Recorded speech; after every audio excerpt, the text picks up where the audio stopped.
Autoimmune diseases and histamine reaction or mast cell activation syndrome is something that is becoming more and more prevalent in America today, affecting more women in menopause and beyond, and is something we're going to address today on the Girlfriend Doctor Show.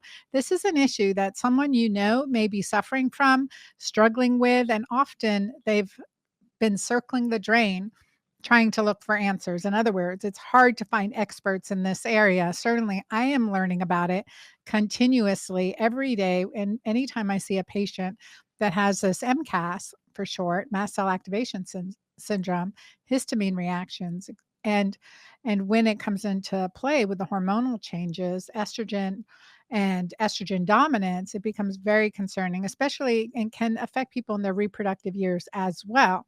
So we want to get to the root of this, address these issues, and I want to educate myself and you guys on this topic and certainly help you if you're dealing with this for sure. So today, my guest on the Girlfriend Doctor Show is a specialist in this area. She's actually a world-renowned expert in complex multi-system diseases. It is Dr. Tania Dempsey. She is the founder of AIM Center of Personalized Medicine in Purchasey, New York. Dr. Dempsey uses functional and integrative medicine to get to the patient's root causes of illness and to help them find a path to optimum health. Her extensive knowledge and experience with mast cell activation syndrome, mold, and Lyme and other vector borne diseases has propelled her to the forefront of the medical community as a recognized and trusted speaker, researcher, advocate, and physician. Dr. Dempsey is board certified in internal medicine and in integrative and holistic medicine. She received her MD degree from the Johns Hopkins University School of Medicine and her BS degree from Cornell University. She completed her internal medicine residency at NYU Medical Center. She was recently elected to the board of directors of International Lyme and Associated Disease Society. She's a member of US MECFS Clinician Coalition, and the American Academy of Ozone Therapy, and ISHWISH, which is the International Society for Sexual Health and Wellness. Please join me in welcoming Dr. Tania Dempsey to the Girlfriend Doctor Show. Well, welcome, Dr. Tania Dempsey, to the Girlfriend Doctor Show. It is great and timely to have you here today. Oh, I'm happy to be here. Thanks for having me. Well, I am really excited to talk with you about this prevalence of like this autoimmunity and histamine reaction and post-COVID. I said, I'm practicing medicine in a different way with a different lens than I did pre-COVID. Like now it's autoimmunity. It's like, what are these triggers? What's going on? And how did you get to this level of specialty? And it's a very much a specialty. Oh, yeah. Well, it's been an interesting journey. I started as an internist, general internist, realizing very quickly that I was not helping people the way I wanted to help them. I really wanted to spend time. You know how these practices are. They're like factories. 5 minutes, 7 minutes. You got to figure out what's wrong with patients, and no time. You got to slap Lipitor on them or whatever other drug, just to appease the insurance companies and everything else. So I got into integrative medicine, and I started my own practice in 2011. And when you have the time to start talking to people and really digging, understanding their history, inevitably you're going to start to see things that you've never seen before. And I came across my first case of mast cell activation syndrome probably around 2014. And it was by accident. I mean, the patient had been suffering. We had been really trying to figure out what the root cause is. And I just couldn't figure it out. No matter what we did, I could not get her better.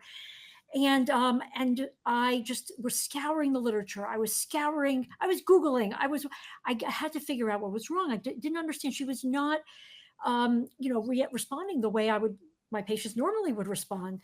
And I came across this article on mast cell activation syndrome, and it was like that was the rest is history, because it's over 10 years ago. I She connected me with the leader in the mast cell world at the time, and still is, Dr. Lawrence Afrin. who was at the University of Minnesota, trying to understand this disease as well. And he and I had this really great conversation. And within a couple of years, I said, I was on a podcast and I said, I think greater than 90% of my patients have this condition. And this is still pre-COVID, right? So at that time, I was already thinking, this is a very prevalent condition, especially patients who are coming in to see me, who are wondering why they're feeling the way they're feeling, wondering why they're dealing with hormonal imbalances and allergies and all these like different things that seemed like totally unrelated, and yet somehow the pieces fit together. And I was there to fit it together. But once I, sort of said, I think 90%, more than 90% of my patients have this, he was sort of interested in what I was saying. And so he's since joined me. In 2017, he joined me. And so we've created a practice. I do a lot of other things besides mast cell activation syndrome, but it's really become our thing. We research, we publish, we have another article that's going to be published that was just submitted for peer review this week. So we are trying to like spread the word. This is a very important condition. This is a condition that probably more than 17% of the population has. And I think the numbers, and that's a pre-COVID number, Wow. 17% pre-COVID. Post-COVID vaccine, I have to believe those numbers are much higher. I really do. Yeah. Mm, And so I would inevitably, agree. I kind of feel so grateful that I was already figuring this out before COVID, because it certainly has helped in treating the patients that we're seeing. And we're seeing so much, immune dysregulation following COVID or following the vaccine, or in some cases both. It's sort of like the double hit. In some Yep. patients, the vaccine, then COVID, or COVID, Right. then the vaccine. Woo, you know, Yep. yeah.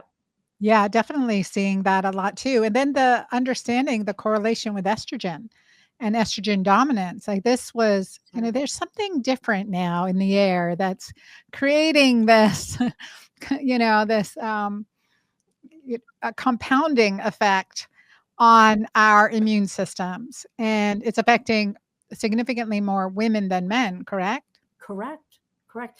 And I think that we generally have a different immune system, and because of our fluctuations in our hormones over the course of most of our lives until menopause, we know that these hormones, is particularly estrogen, is very interrelated, is very connected to the immune system.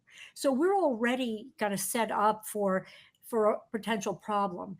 And then, various triggers over the course of our lifetime, with at puberty, then then maybe pregnancy or post pregnancy, then perimenopause, menopause, right? All those things already kind of, you set the stage, but then you add estrogen, hormone disruptors, estrogen, Mimickers and yeah. exactly. Things that are, kicking up the immune system in a way that like we never saw before, right? In the last 20 years, maybe the last 10 years, listen, I've been practicing medicine for 26-ish years now, and I don't remember anything like what we've seen in the last 5 years. Yep, me too. Me too. 30 years of practice. And, I had retired semi-retired a few years before COVID. I started up and back in July 2023, seeing patients in person again. And like, whoo, I'm like, what has happened here? I'm learning all these immunology profiles, all these labs. Like, help me. And well, first we're talking about MCAS, mast cell activation syndrome. What are some of the symptoms? Yeah. The most common ones that you see people come in with. Yeah. So listen, this is a multi-system inflammatory condition. And inflammation is really one of the hallmark features of it. But the general themes of mast cell activation syndrome are inflammation plus minus allergy or allergic phenomena. So some patients have some allergy like symptoms, some patients have none. So you don't need that as a criteria. And then generally, like some patients have issues with, we'll call it growth and development. We know that mast cells are involved in healing and in growth and development. And so if they're dysfunctional, they can affect wound healing, they can affect, they can cause growths, cysts, fibroids, thyroid nodules, you name it, Endometriosis, right? endometriosis. Exactly. So the symptoms again are anywhere in the body. These mast cells are in every organ, tissue in the body, and so wherever they are becoming dysfunctional, they basically explode. They release different chemicals and mediators. Histamine is one, but there are over 1,200 different chemicals that these mast cells can release. And when they release them, wherever they're being released is where they're causing symptoms. So, if they're being released in the skin, you can have rashes, hives, various things happening there. If they're being released in the respiratory tract, you can have issues with breathing, shortness of breath, wheezing. If it's happening in the heart or in the vasculature, uh, tachycardia. You can get postural orthostatic tachycardia syndrome, getting orthostatic or dysautonomias. If it's happening in your stomach, you can get, things like abdominal pain, nausea, vomiting, SIBO, all of it. So literally, like almost every disease process that we see could be tied back in some way to the mast cell, whether the mast cell is at the root of that condition or whether the mast cells are just collaborating with the condition, making it worse, right? Mhm. That's what we don't always know. But they're very primitive immune cells. So they are designed to attack. They're your front line of defense. And because of that, they can wreak havoc. Yes, and I'm definitely seeing that. And so is there certain times of life where they're exacerbated? Absolutely.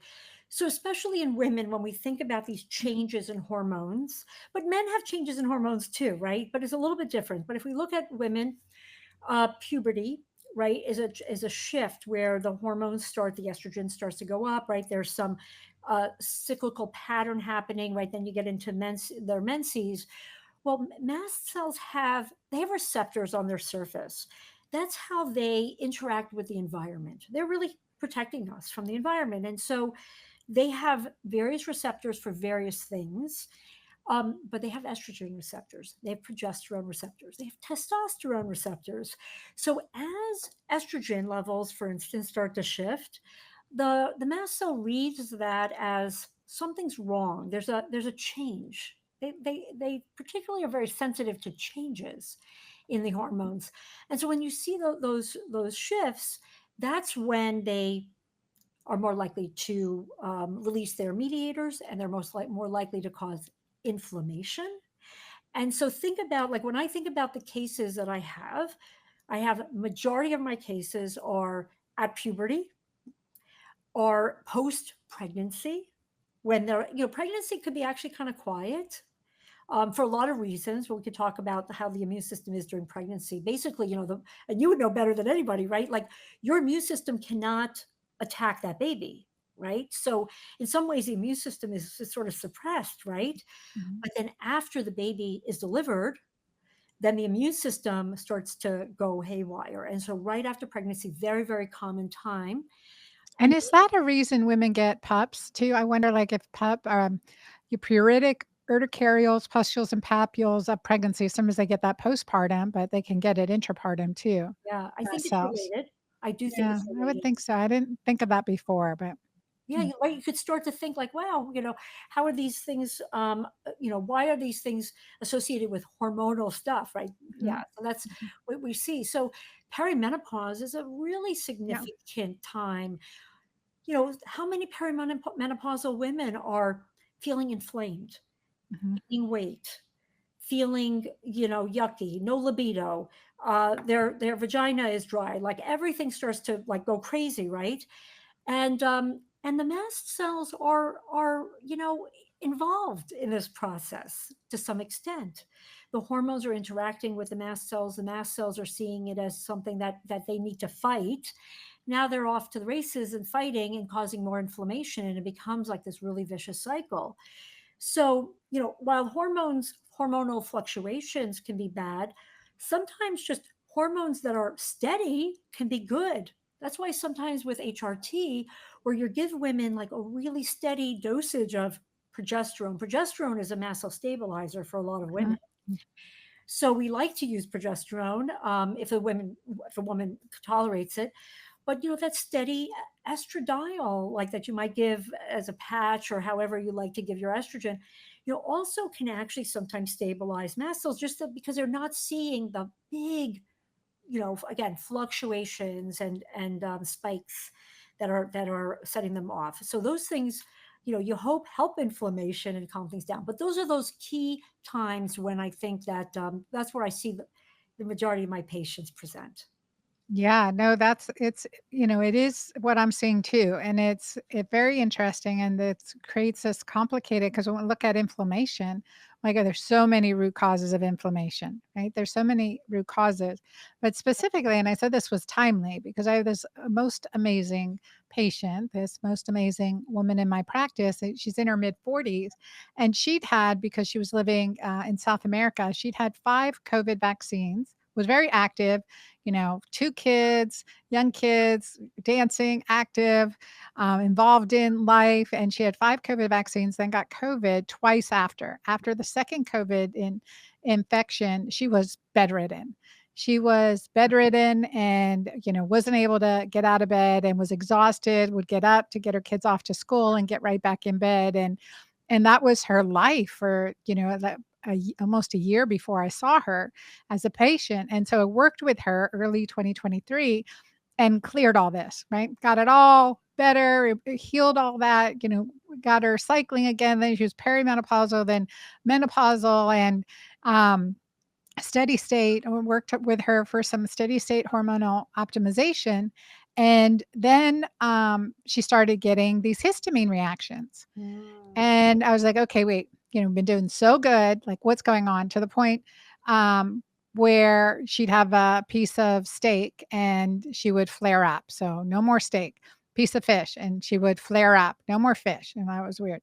She's only eating chicken, and, and so it it and we got it under control, and then she's had another flare.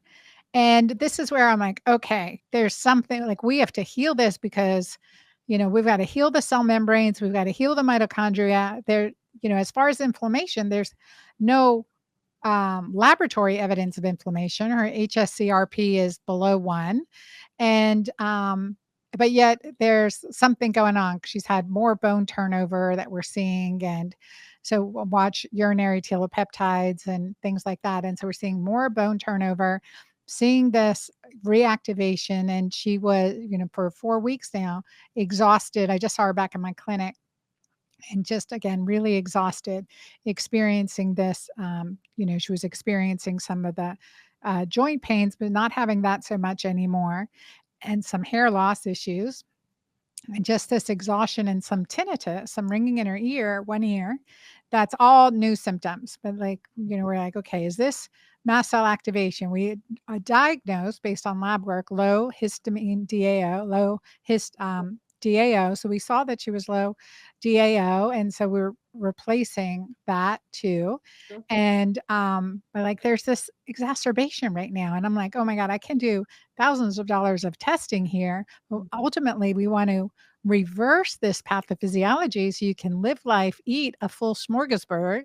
And, and this is the situation. I'm like, okay, is this a react? And then I'm thinking, is this reactivation of long COVID?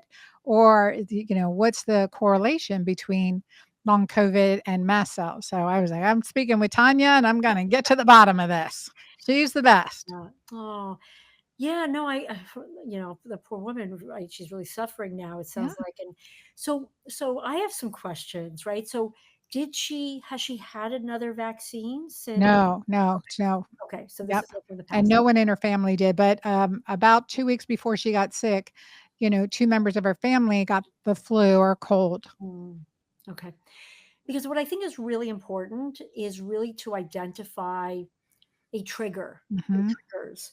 So, what shifted? Was it she was exposed to another virus? mhm. That's what I think. Right. So that would make sense to me. There was something that her immune system thought, wow, I got to really fight this. And so she may not have gotten sick, but her immune system recognized that there was something it had to fight. And the mast cells, as I mentioned, really are that first line of defense. So it sees virus and woo, it's off to the races. And there is a memory, so it remembers that there was COVID there before. Now, sometimes I think these cases are particularly difficult because there's still a lot of uncertainties that we don't understand Mm. completely. Is COVID, is the virus still there in people? This is a big Or question. spike protein, yeah. Like, or spike protein, correct. So it may not be a virus that's able to replicate, but is there residual spike protein that the immune system is still seeing, right? And I think Yeah. that's important.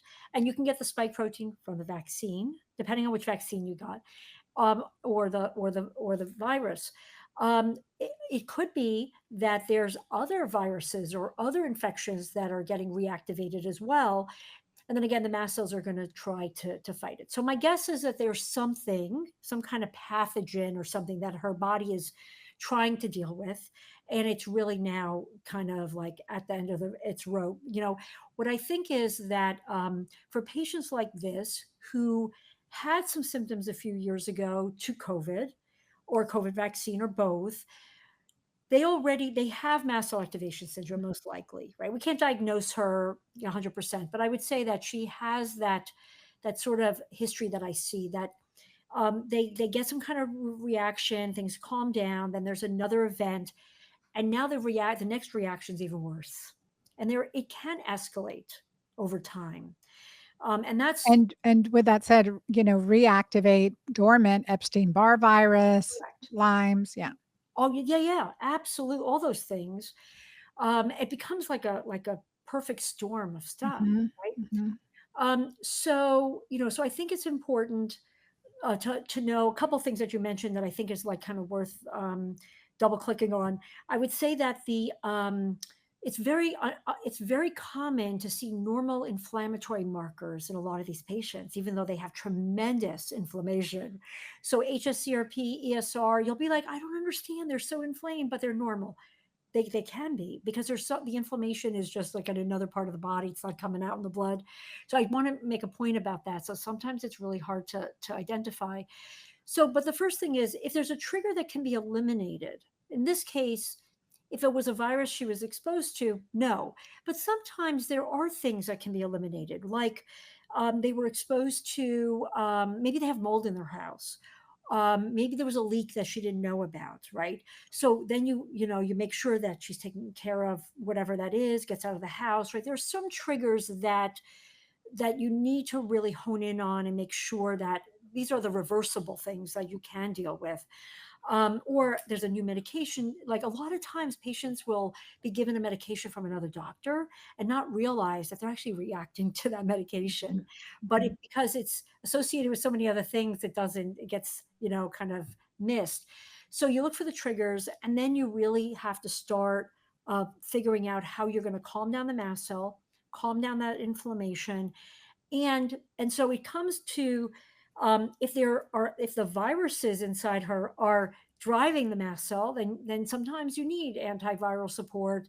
You need, if it's Lyme, you need antibiotics, or you need ozone, or you need whatever. We have a lot of tools that we use for infection. Sometimes, or herbs or homeopathy. I mean, there's lots of things you can use to lower, we'll call it, the load.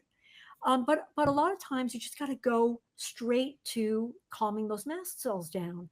So, if you put, like, let's say she's low in DAO, okay, so DAO, might help break down some histamine, but maybe her mast cells are making lots of other things, not just histamine. Mhm. So then you have to start to figure out how you're going to block the other mediators that are being produced, and get those mast cells to stop.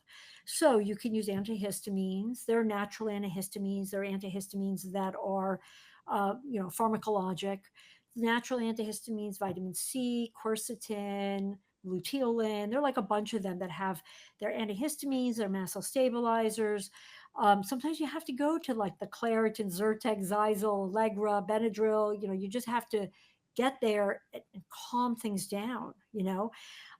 There are lots of other things that we sometimes use for patients like this. If they have a lot of food sensitivities, cromolyn is actually a really nice compound that can sometimes help calm down the mast cells in the gut. Sometimes you have to go to the gut and figure out what's going on in the gut that's causing this problem, right? So, did she develop, or has she been sort of dealing with it, not realizing maybe she has a low level of SIBO, maybe she has some other dysbiosis or yeast overgrowth or something that is that when she got exposed to this virus, it sort of set off, right? What I think is that a lot of people live in the at the edge where they think they're okay and they think they're fine, but they're really not. But then that straw that breaks the camel's back brings it out. Yeah, yeah, so true, and I think of the things that we had, like, had her on for the long COVID that, we were able to stop, right? The ivermectin, the bromelain. So, some of those, those other, um, products too, and then thinking, "Okay, so we, double charge this. Now how do we heal are we able to eliminate, reverse this condition?" So or is Yeah, it long term? Like, if we can do it and eventually wean off some of the medications. We added low dose naltrexone, great. and so, but she's on Allegra twice a day. I mean, like, we needed that. She's on Pepcid. Those are some things like trying all different angles, like you said, or GI, gastrointestinal functional digestive stool analysis looked really, really good Okay. recently. So, but yet, Yeah. that was before the trigger, so knows if that's changed. And then the implementation of ozone therapy. Now, you're an expert in this area. Mhm. There's so many uses for ozone therapy. So, can you touch on that for mast cell? Yeah. So where I think it can be helpful is if there is, underlying infection that's driving the mast cell disease further. So we use it a lot if the patients have Epstein-Barr, Lyme, long COVID, Bartonella, Babesia, all these different infections. And we do it. There are different ways we do it through an IV process, but you could do rectal ozone sometimes if we think that there is something in the gut that needs to be addressed. Ozone's interesting because it has a couple of interesting properties. It's a disinfectant, so it does kill. Right, ozone is great for killing, but Viruses and bacteria. Yeah. that's right. That's right. And so from that angle, right, if there is something there, like if we think that, again, there's an underlying active infection, I think it can be helpful. But at the same time, what ozone does is it's sort of like super oxygen. It's not sort of, it is. It's O3. Oxygen is O2. And so it oxygenates tissue. And a lot of times when the body is dealing with inflammation, there really isn't enough oxygen going through the blood vessels, or the blood vessels are not circulating blood, like the blood gets sludgy. And so ozone, I think, is very helpful at oxygenating and helping to sort of heal things, right? So I don't think it has a direct effect on mast cells Mm. that we know of, like not that we've been able to study, but anecdotally, I can say that I think it's helping because I think it's doing these other things that then is sending a signal to the mast cell, like, okay, you can calm down and like chill and stop exploding and causing a problem. But I think I think what's going to be really exciting. The other thing that we're bringing into the office, which I'm really excited about, is plasmapheresis or therapeutic Yeah. plasma exchange. Yeah. And what we're hoping to do is actually run a study on mast cell patients, because what I suspect what we're going to find is that we're going to be able to we're removing plasma, we're pulling out garbage, we're pulling out cytokines and things that the mast cells have produced, we're pulling out viruses and bacteria and lots of other things. But I think that there's a small population of mast cells that are in the blood. Even though we say that mast cells are not in the bloodstream, there's a small population of them there that they have to travel through the bloodstream to get to the tissue. And I think that by doing this TPE procedure, I think we're going to be able to pull out some of the bad mast cells and maybe be able to reset, right? So that's going to be exciting because right now there really isn't anything that I know of that cures mast cell activation syndrome, right? So the you can control it, you can suppress it, you can put it in remission, but you can't cure it. So, unfortunately, a lot of patients go through periods of time when they really are fine and you think it's gone. Then they get exposed to it, some kind of trigger, and then you go, oh no, it's back. It's not back. It was there. It just was, controlled. And our job is to figure out how to keep them controlled for as long as possible, and so that Mhm. it doesn't happen again. But it can. And so my mission is really to figure out how can we get it to the point where this could be potentially quote unquote cured. I hope so. And plasmapheresis is interesting. And I want to bring that into our office. We haven't done that yet, but I would love to. We do ozone, Okay. um, and and we have light bed therapy, We photobiomodulation. do So too. Yeah, we I, do too. I love that. I Yeah, love that. I do that once a week. I do it every day. Oh my gosh, I want to do it every day. I'm like, okay, make sure I do it at least once a week. Yeah, yeah, yeah. Bravo. That's what makes a big difference, Oh, right? yeah. These light beds, Oh my beautiful. God. Love. Yeah. And I did put my patient in the light bed, so see, that felt good, and so, Good. I mean, I think there's a indication for that too in MCAS. For But sure. the plasmapheresis syndrome, so you're taking out, blood from an individual, separating out the plasma, basically cleaning it, and then re-injecting. No, yeah, no, you're taking all the plasma and you're putting the red cells back, and the plasma gets thrown out actually. And what you put back is albumin. Okay, so It's putting back pure, clean, pure clean, albumin. pure albumin, and sometimes a little bit of immunoglobulins, like, IVIG. You put a small amount back in because you've pulled some of that out with the plasma. Mm, But it's yeah, you get rid that plasma gets in a bag and you throw it out.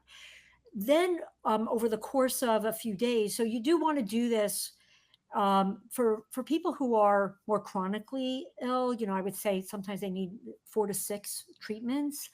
From an anti-aging perspective, they could do maybe 3 treatments, maybe once every 6 months or once a year. But for the more chronically ill, you do it twice a week for a few weeks. What happens in between is that the cells release additional garbage back into the bloodstream, and then you pull it out again, and then the cells put back the garbage out put out the garbage, and then you remove it again. So when you do that repeatedly, you're really cleaning a significant amount of blood and hopefully removing again some bad stuff that is. activating or Yeah, reactivating the system. I think there's so much to plasmapheresis, and it's beautiful. yeah, One thing that we're looking at, like ozone heme, because taking out 6 mLs of blood, putting in 6 mLs of ozone with that blood, and then re-injecting it intramuscularly yeah. as a type of ozone therapy. And I think that's a viable option in clients that can't do, the Oh, IVs too. absolutely. We don't do a lot of that, but it does make sense, and I have tried that on a few patients. Yeah. Yeah, and then I think of, because you have ozone makers that we use to sterilize water, et cetera, and vegetables, but you can take an ozone bath. Would that be beneficial in individuals with MCAS if you ozonate the bath water and soak in the bath? I don't know. I'm just curious. That's super interesting. I never Mhm. thought of that. Yeah, like I love baths, so I'm like, that's a good thing for me. So I imagine that it might be really interesting for people who have more skin manifestation. Mhm. I wonder. You know? Curious about Yeah, that. yeah. We'll have Yeah. to do a little study. Yeah, we have to see. There's so much to it. And then Oh, I'm wondering if EMF exposure, because you have yeah. clients who are super sensitive to EMFs and the electromagnetic field, cell phones, et cetera, Wi-Fi. Have you seen, like with new 5G towers going up or boosters, things like that, a reactivation? I think that's something that happened in the area she lives in. So, I Uh, was curious if that was potentially a trigger, if you saw any associations with that. yeah, for sure. Not for everyone, but it Yeah, is definitely a trigger for some patients. I have patients who cannot have any electromagnetic devices in the room with them. They are that sensitive, literally causes them to be almost anaphylactic. So their mast cells are reading that electromagnetic frequency as amazing. it's poison. Invader. Yeah, Mhm. like stop. We gotta stop this attack. And what I find is that for some of those patients, this is totally anecdotal, but I think a lot of those patients actually have mold. They're Mhm. exposed to mold, and so their mast cells are already at a very heightened state. And then this is like again like the icing on the cake. It's just boom, the body. It's not a good great analogy. It's not icing. It's really bad. And so I always think about when I have patients with certain subsets of symptoms. I'm always thinking about what else. This is not just a mast cell problem. It's something that's making the mast cell worse, and the EMFs are adding to it. But in general, I think EMFs are bad for everyone, whether you feel it or not, right? It can't be good. Thank you for saying that. That's so important, and again, it's not part of our medical conversations very much, Right. and I think there's a lot more to it than what we see contributing to the obesity epidemic, contributing to the autoimmune epidemic. I mean, Correct. there's a lot to this, and then thinking of that, are there like the biohacking and being a good gadget consumer myself, what are there some devices you like that help with that EMF shielding and reducing anything? I would love to hear what you think. I've been down this rabbit hole for years, and I've tried a lot of different things. And I just haven't found something that I can really stand by and say, "Yep, this is the thing that is making a difference." Maybe you'll know something different. I've tried everything. Yeah, I think there's, other than the copper tents, basically, Right. these copper or silver fiber tents and shields you can get. There are certain, like Defender Shield makes great Right. products to Right. reduce EMF, and they made some hats and T-shirts recently, and I got to follow up with them and see what they've got. But so those were a few things. I know having a metal roof on my house is a good thing. Turning off the Wi-Fi, however, it's connected to the security system, so that's an issue. I still haven't figured out how to bypass that issue. Yeah. No, exactly. But, I mean, these are things we think about, and how do we shield ourselves? Other make sure your head get an EMF monitor, look where in the house it's Right. activated and see what if there's an issue with the positioning of the bed, etcetera, that we can do. But shielding, some of this protective clothing can help. There are some devices, like people are That you wearing can as wear. Yeah. necklaces, Yeah. devices that you can put in the room. Um, yeah. I just don't know how well they work, but I Yeah, me agree, like, too. making sure that you're not sleeping in the same room as your router or, like, things like that. Like, I think there are some things that are commonsensical, but these other things, there's not a lot of research that Yeah, says that it's really protect. I mean, I think we sometimes feel better doing something than not yeah, doing something, but I would love to yeah. see better research in this area, but Yeah, and I think there's a colleague that is very EMF sensitive. I'm gonna have to bring her on the show, and she's a MD, and she's been doing a lot of this research and figuring things out, and my mind gets blown when I talk to her and I get overwhelmed and I'm like, I don't know what to do, what to buy. oh my I'm god, just confused again. I got my EMF meter though. So step one, now I that's a have to good use start, it and right? figure it out. Right. And but it's interesting. I did use this EMF meter and I was just kind of scanning, and it at head level it was high EMF, but at waist level, seated at the table, it was low EMF. I thought that Mm, was really interesting and bizarre. So I've got a lot of mm, troubleshooting to do. But this is the case in health, and especially when it's multi-system diseases, it's multidimensional. There's right. a multiple aspects that we have to go to. The most important thing is healing that cell membrane, removing the toxins, right? Reestablishing nice, slippery, juicy cells that are intact without any gaps or breakdown in the cell membranes, et cetera, got good conductive potential. And I always go back, if I can heal the cell, I can heal the patient, right?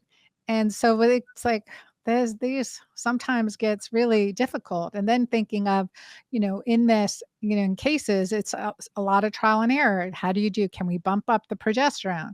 Can we keep bumping that up? Can we bump up some of these supplements? And and then again, being able to incorporate are there any good enzymes that you recommend for your patient when they are eating a higher histamine food? So again, I do recommend like a DAO to block some of the histamine, right? It is an enzyme, diamine oxidase. It will digest some of the histamine. If their diet, if they know that, let's say, FODMAPs set them off a little bit, there are some good enzymes on the market for FODMAP foods. There are a number of, like, I have a store, and I have a number of different enzymes that we use depending on the patient, right? Sometimes they need more. It's not just about the histamine, but it's about just the different foods and the digestive process for the different foods, right? Some patients are more sensitive to fats, some patients are more sensitive to carbohydrates, right? Some to protein. So finding that right combination and playing around with it, I think can be helpful. It's not going to directly help the mast cells, but it maybe just helps to lower the load of what's going on so that the immune system is a little bit happier. I think in general, I like, to emphasize for patients who are really struggling with foods. I say, generally speaking, let's try to get as much protein in. Let's try to find protein foods if we can, even if it's just chicken, like the patient that you mentioned, right? Because protein is so important. You need it for your muscles, and you need it for, your overall health. So we try to play around. If they still have issues with that, yes, we find, again, is it digestive enzymes, is it using something like chromalin or low dose naltrexone, or, we use all these tools. For every patient is so different, and we try to figure out how we can get them to absorb their nutrients, digest their food, and not feel sick every time they eat. Yeah, it changes the quality of their life completely, right? And then just that fatigue, just when you're trying to do something and you're exhausted again. So that's common in mast cell activation syndrome. It's probably the most common symptom, in my opinion, is Mm. fatigue. But I think it's coming from a lot of different angles. I think it's some of those cytokines and those chemicals that mast cells are releasing, causing inflammation, right? So inflammation definitely drives fatigue. I think that the mast cells are intimately connected to your metabolic state. So we see increased insulin resistance, and increased hypoglycemia and hyperglycemia, which also drives fatigue, right? When your blood sugar is all over the place, Mhm, right, mhm. you're going to just be zonked, every time you eat or you don't eat. So I see that as a like a root, sort of the root of why, this condition is driving that. And then as you said, there's cell membrane stuff, right? The cells are not able to make energy because they're damaged. The mitochondria is affected because they're not getting nutrients, right? And so it becomes like this little bit of a vicious Mhm. cycle, but not to overwhelm people listening, right? I think about it as this is how our brains work. I Yeah, think you yeah. and I are very similar, right? We're thinking about all these different things in each patient, and we're just trying to, like, we walk through it and we try different things, and it's a little bit of a dance. But generally, you find that path forward for each patient. There is a solution. I always say the solution's there. We might just have to hunt it down a little bit for you, Yeah. but it's there. Yeah, no, I love that. That's so true. You give patients hope, Tanya. Thank you. Tell our audience how they can connect with you and your work and what you're doing and your podcast. Yeah, well, I'm really excited. The podcast has been up for about a year and a half, and you were one of our guests. We just released that episode, so I was so happy to have you on my podcast. Mast Cell Matters is what it's called. Mast Cell Matters. I love that.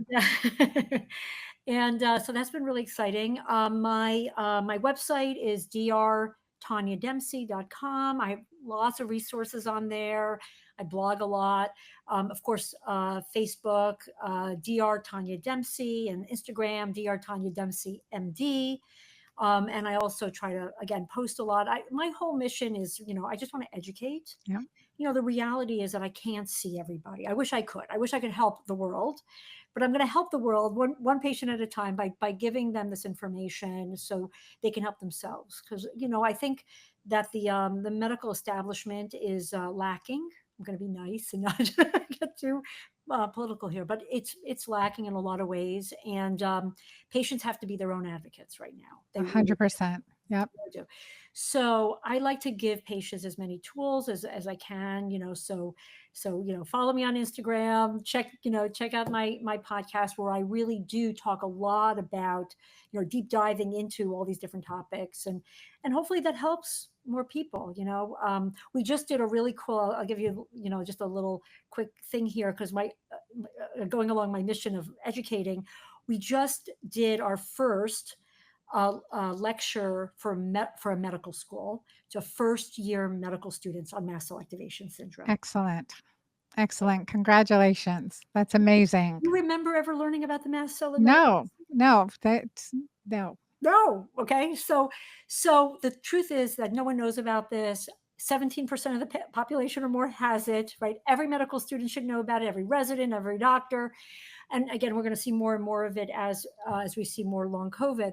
So the University of California at Irvine, there's a professor there who has been really involved in the mast cell world, and has and brought in the lecture, and we did a panel discussion with several of my colleagues, and we're ready to do a road tour to all the medical schools and start teaching the young ones, really that generation, more about this, this condition. So I have a lot going on right now. You have a lot going on, and you're educating, and you're constantly, a forever student, forever educator, and you're always paying it forward. So I appreciate you so much. Thank you so much for coming on this show. I know this conversation will help people and just start thinking, okay, if we've been, sometimes these symptoms get dismissed, you're called chronic fatigue, there's always a reason.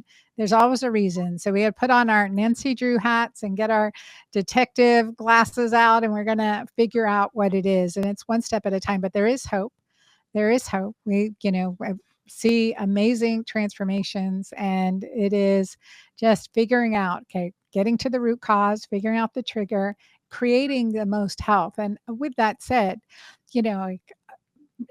always remember, oxytocin is the most powerful healing hormone in our body. So having fun, doing things that you enjoy, it's potently anti-inflammatory. So that prescribing fun and having great conversations with girlfriends and conversations like this that inspire you and really feed your soul are so important. So I thank you all for listening to the Girlfriend Doctor Show. Please like, follow, and share this episode with those you care about. And email us with a comment. Email team@drannacabeca.com. I look forward to hearing from you. I read all of those comments, and I look forward to seeing you on the next show, the Girlfriend Doctor Show. Thank you. Thanks for watching another episode of the Girlfriend Doctor podcast. Check out all the links below for more.